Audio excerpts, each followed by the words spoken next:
Hello, goal inspired, ambitious career professionals. Welcome back to my channel where I dive deep into career advice that helps you to land your dream job and grow your career. So, today we want to talk about 7 things not to reveal in a job interview. A job interview is a delicate balance between sharing the right information. So today we want to talk about these 7 things that you should not be saying, and I'm going to balance it with some helpful do's and don'ts. So let us get to it. Let us get to the 7 things that you should not reveal in a job interview. Number 1, negative opinions about previous employers or colleagues. Now, I'm going to give you the first bad example. And the first bad example would sound like this. I left my last job because my boss was impossible and my colleagues were incompetent. It was a toxic environment. Now, you're not going to be telling your new employer that you had a toxic environment. So how best are you going to be able to say this? The best way to say this is, my previous role taught me a lot about resilience and teamwork, even in challenging situations. I'm looking for an environment where I can continue to grow and contribute. So what you're actually doing, you are focusing on the environment, the company, and what you can offer or how you can grow and contribute. So that is very, very important.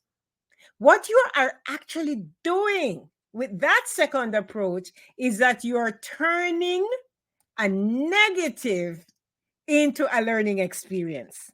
You turn a negative thing into a learning experience. Because many people have been into companies where they do not have the ideal situation. No situation is going to be perfect. So that is what you're going to do. You are coming from a bad situation and you're looking for a company to grow and contribute. But instead of saying that you had a bad boss, we want to say we are seeking an environment where you can grow and contribute. All right, so that is a great one. Let's move on to the next one. Number 2, personal financial information. Do not go into a job interview and reveal personal financial information. For example, do not go and say, I really need a higher salary because I have a lot of debt to pay off. I have a lot of debt to pay off. Don't do that. What you can say instead, I am excited about the value I can bring to your team, and I am open to discussing how my skills align with your compensation structure. So you are not going to say, oh, I really need the money. And, because they're not going to be sorry for you. They are looking for positives. What this does, it showcases your value. You are focusing on your value rather than focusing on your personal needs. Number 3, by the way, like and subscribe to this channel because when I post videos, they're very valuable. These videos and these learning tools are very valuable for you. So like, subscribe to this channel. Number 3, too much personal information. That is similar to number 2, where I said that you should not give them anything negative about your personal situation. Do not do that, right? So don't reveal too much personal information. So a no-no would be, well, after my recent breakup and ongoing health issues, I need a stable job to get my life back on track. I know, you know that you need to get your life back on track. but you do not have to tell them that you need to get your life back on track. So, how can we say this better? I'm truly passionate about this field and eager to leverage my skills in a stable and dynamic environment. You're passionate about this field and you are eager to leverage your skills in a stable and dynamic environment. That's a better way to say it. Okay, that's a really, really better way to say it, because what it does, it keeps it professional. Remember, I keep saying it keeps it professional. It keeps it professional, and the interviewer is focused more on your qualifications and not your personal life. Number 4, don't be desperate. Do not appear desperate for this job. Do not. So, in order not to appear desperate, a bad example would be, I've been out of work for months and I really need this job. I know it is tempting, especially when you've been out of a job for a long time, to maybe say something like that.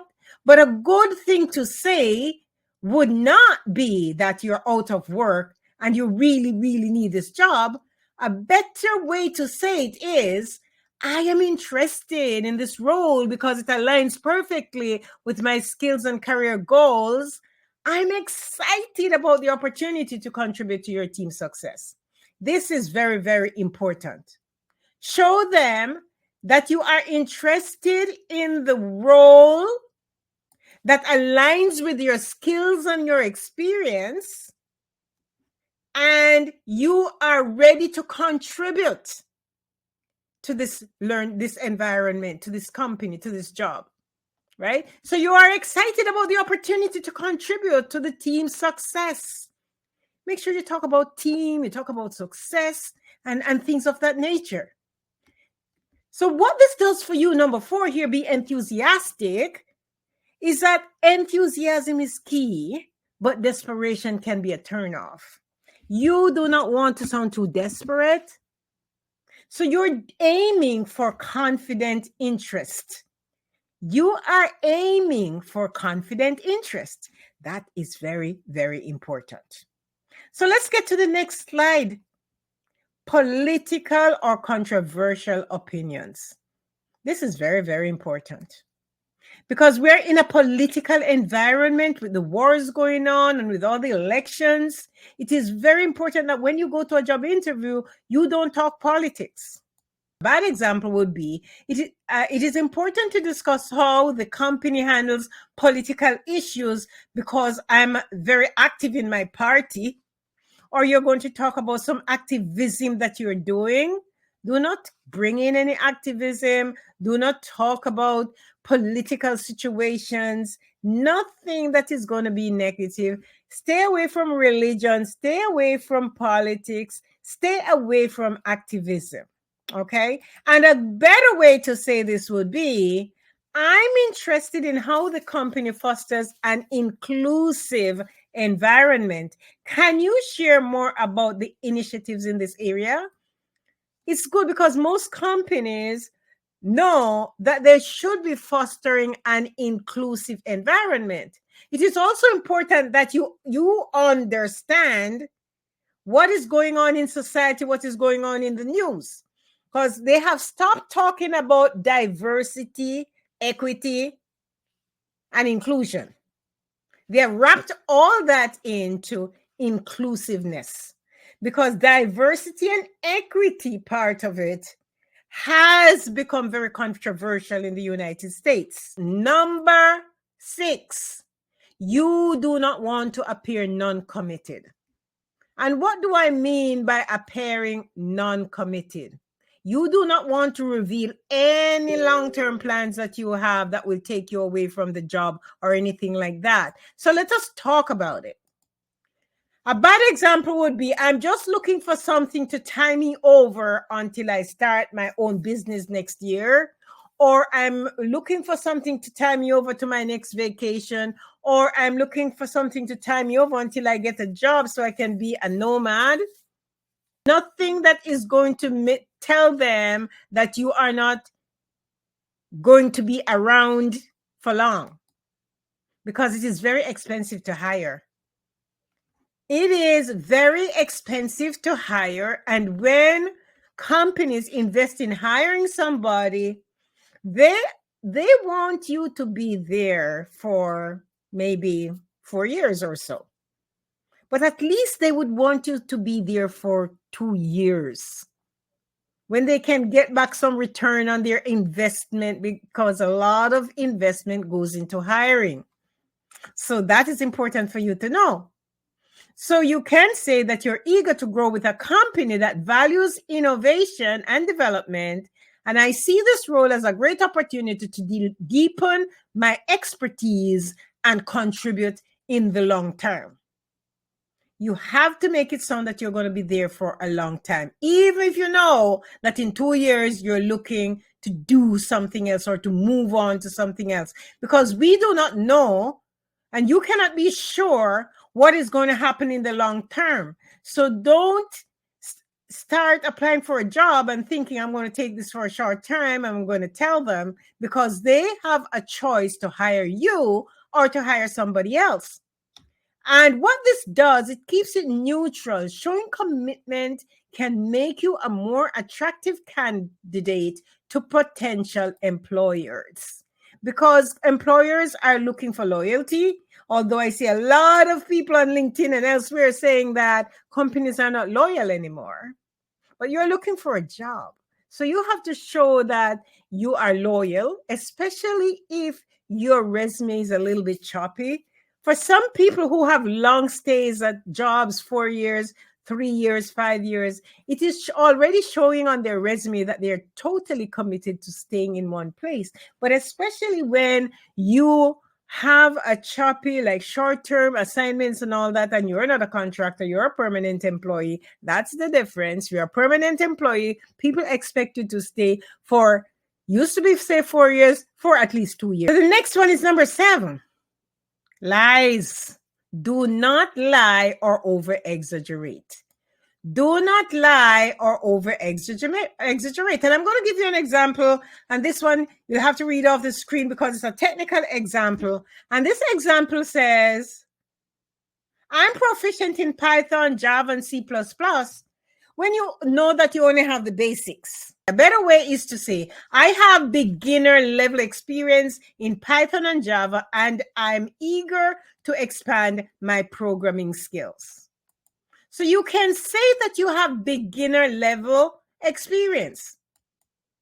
It is very easy for you to tell the truth so that you don't have to remember the lies. Just be honest. If the job is for you, it's going to be for you. Because honesty is the best policy, my friends. Honesty is the best policy. So don't lie on your resume, because the lies are going to catch up with you. If you have beginner level experience in some things, you can say that in an interview. If you're proficient in some things, you can say that, because when you get in, you want to be able to manage their expectations. You want to be able to manage your expectations. So honesty is the best policy, and it's a hallmark of good character and values. People are looking for character. Present yourself as a positive, professional, and enthusiastic candidate, and avoid these topics that are going to put you, or are going to prevent you from putting yourself in the best possible light. So like and subscribe to this channel and ring the bell so that when I put these videos out, you will be notified. And I'd like you to check out some of my other videos. I have a video, 10 most difficult interview questions and answers. If you're going for an interview, that's a really, really great video to watch. 10 most difficult interview questions and answers.